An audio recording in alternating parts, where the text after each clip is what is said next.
But you've also mentioned folate, and that makes me think also of pregnant females that are either thinking about or currently are on their way to having a wonderful child. What's going on there, and what's relevant about that to females, and of course performance and stuff like that? Yeah, so when we wrote this review, I dived into folate. That was sort of one of the nutrients I was given to have a look at, and I hadn't done a lot, but it has links with iron. You know, they're both related to red blood cell production. So I thought, you know, this will be nice and easy to have a look for. And outside of the pregnancy literature in terms of females, there was next to none. And if you're talking about pregnant athlete literature, there was zero.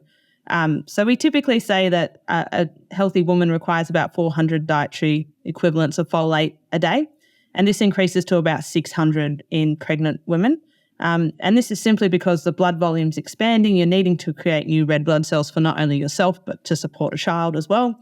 And so you need to have enough folate going into the system to be able to ensure that you can create those red blood cells. And we do know that fetal outcomes are not great when you haven't got that folate in, particularly early in pregnancy. So it's a really essential micronutrient in terms of pregnant women.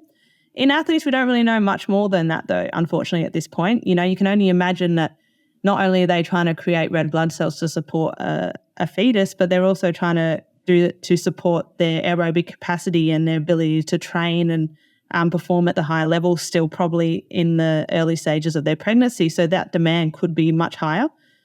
We don't know yet.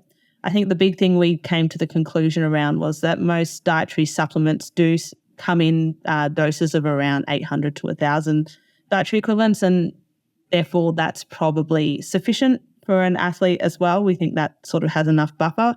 And certain countries, not all countries, but a lot of things like cereals and breads and other common items are now fortified with folic acid, which is really good in terms of trying to increase folate in the diet inherently across the lifespan. So yeah, that's where we are at with folate and athletes. We don't know a lot.